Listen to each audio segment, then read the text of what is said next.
Welcome back to On the Money with Ryan Wheelis, financial advisor and the founder of Allied Wealth. I really enjoy talking about the fact that Gen Xers are 10 years away from retirement, but even if you're 5 years away from retirement. I'm 47. I'll be 48 into March. Am I a Gen Xer? I think you're on the low cusp. You're in between, I guess, Gen X and Gen Y, I think. Okay. Yeah.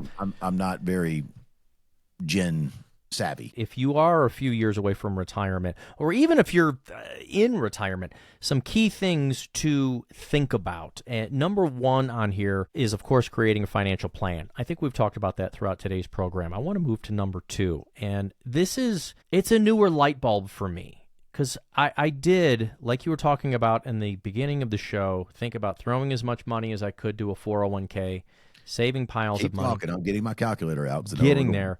But focusing, so number two on here, things you can think about right away to help you with your retirement savings goals, focus on cash flow over net worth. Cash flow over net worth. And I never really thought about my 401k as that thing that I'm going to turn into cash flow. But that's what it is. Because there's a lot of folks who want to pay off their house as soon as they can, or maybe they're big fans of crypto or outside in other real estate and turning that into passive income, or building their own business and maybe placing somebody else in there and having somebody remunerate them later on and they're receiving half of it and paying a salary. Creating cash flow for retirement. Oh, for sure. I mean, one of my really close friends sold a business for a substantial amount of money. We're talking substantial. And he's very, very savvy, very, very astute business-wise. And the one thing he tells me is, yes, I have this lump sum of money. It's very large. But what I wish I would have done along the way was created things that paid me income. Because now I have this money, and I have to invest this money in a way that pays me the income I want to sustain my lifestyle. But now I've got a risk of losing this money. I might make a mistake. Right. And so I think that buying into things that provide income will really help. I mean, for instance, Mike, I do something. I put X amount of dollars a year into an overfunded life insurance policy. And that overfunded life insurance policy, I'm way overfunding it on purpose. There's a code in the IRS that allows you to put money into a life insurance policy, overfund it, and then use it for income purposes later in life. We call it the rich man's Roth IRA, if you will. Not saying I'm a rich man, but that's what we call it, because my income is too above, is high enough to where I can't put money into a Roth IRA. But the reason why I'm doing that is not the life insurance. It's because this thing is projected to pay me in Cali like $150,000 a year in tax-free income when I want to say it's around 65 years of age. And, I'm doing that for income. I'm not doing it to, because my money says I'm rich, right? You're raising your hand. Right. So on the video, you can see me on the radio, kids. I'm raising my hand. I gotta ask you. I thought we were at church on Sunday for a second there, Spike. I gotta ask you, what do you mean by overfunded? Define the overfunded part for me. I don't understand that. It's a strategy that you really need to do your homework on, folks, because if I'm an advisor and I want to earn big commissions, the product that pays by a mile the biggest commission out there is life insurance, especially index universal life insurance or variable life insurance. They pay massive commissions. So I want you to be careful with this, okay? Do your homework, all right? On every illustration, at the bottom of the page somewhere in the illustration, it'll be 20, 30 pages long, you'll see the letters TP, okay? TP stands for target premium, and that's the advisor or agent's commission. And I've seen these things pay $120,000 in commissions in some cases, okay? So that's too much, in my opinion, by the way, all right? So be careful.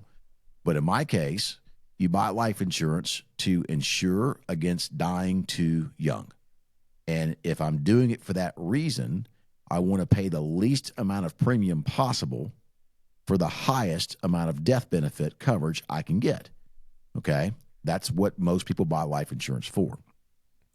Under Section 7702 in the IRS code, you can actually flip the script on that, if you will. And in this case, I'm trying to buy the least amount of life insurance for the most amount of premium. All right. That sounds backwards. Like, why would I want to do that? Well, you can overfund a life insurance policy. Okay. And when you do, it'll take a while to cook, and it takes a while for it to work. In some cases, 10 years, some cases, 15 years. In my case, I think it's my policy is about 15 years when it actually started, before it starts throwing off income. But the cool thing about it is the money you put in grows tax-free, and it continues to grow tax-free. And then what you do is you use it to create tax-free income in the future. And you do that by taking policy loans that you never have to pay back. And you can take them every single year. Yes, you pay interest on the policy loans, but I don't really care about any of that. All I care about is this. I put X amount in, and Callie and I get like $150,000 a year in tax-free income when I'm 65 years of age. And that $150,000 a year in tax-free income will be a base number that we use to finance our lifestyle when I actually do retire, if I ever actually do retire. And that's what it's for. Yeah. And, I'm doing that, Spike. I've done well financially. I'm not going to hide that from our listeners.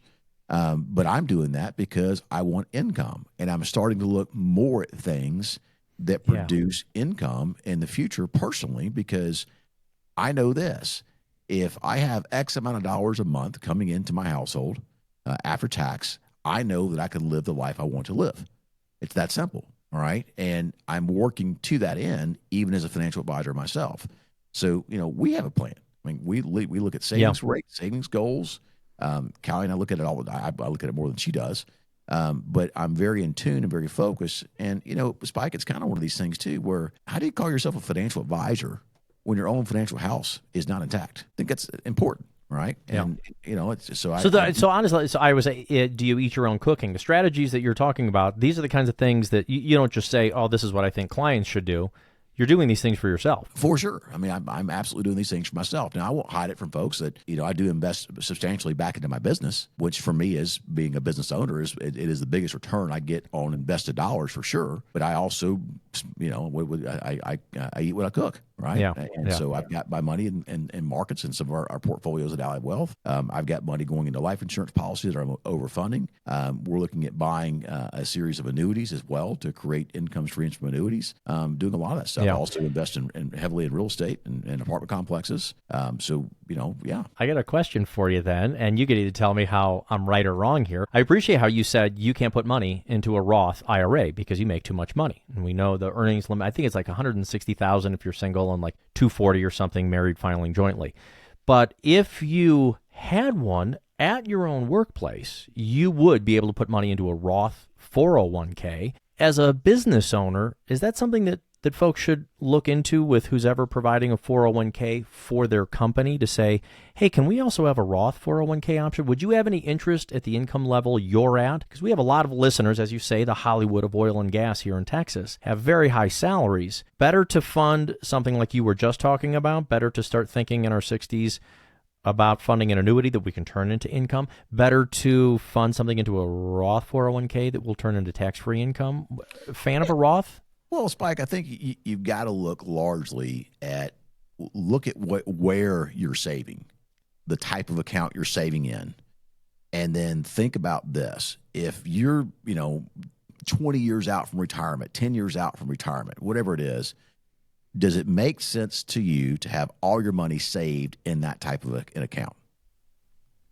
And part of a certified financial plan done by my team of certified financial planners will help identify the proper account structure to help you pay less tax.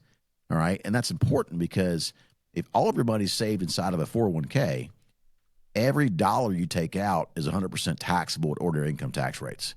You have no tax control in a situation where, taxes may be higher in the future. And I know Trump's talking about tariffs and all that kind of stuff. And that's awesome. We still got a long way to go debt-wise in this country. And so as long as debt keeps going up, eventually taxes will have to go up because taxes are where the government gets the money to finance itself and pay the interest on its debt. It's the way it works, right? So I think you need to have a plan around where it makes sense to contribute money. I don't think you should be lopsided with everything in a 401k. I think you should have a diversified tax structure with some in 401k, some in Roth, whether you do it via contribution to a 401k, backdoor conversions, or contribution straight to a Roth IRA. And then I think you need to have some money outside of both those accounts in brokerage accounts and savings as well. So I usually like to see 1/3, 1/3, and 1/3. 1/3 brokerage, 1/3 Roth, 1/3 401k IRA. That's a perfect world. It doesn't always wind up being perfect, but folks, you've got to plan around this stuff. And you too can get your very own certified financial plan where we address composition of account structure by texting the word plan right now to the number 21,000. Yes, you can text to the number 21,000. It's easy, 21000. Text the word plan to 21,000, and my team of certified financial planners will go to work building your very own certified financial plan, and we will address composition of accounts and taxes in a big, big way. For those of you listening on KTRH, you can also call the phone number right now. Folks are standing by. Even though it's the end of the program, they're there to schedule that appointment for you. We leave some appointments available, especially for our radio listeners, over the next couple of weeks, so call as soon as you can, 844-944-7555, or text the word plan to 21000. It's that simple. For Ryan Wheelis, I'm Spike Spangle. Thank you for listening. We'll be back next week.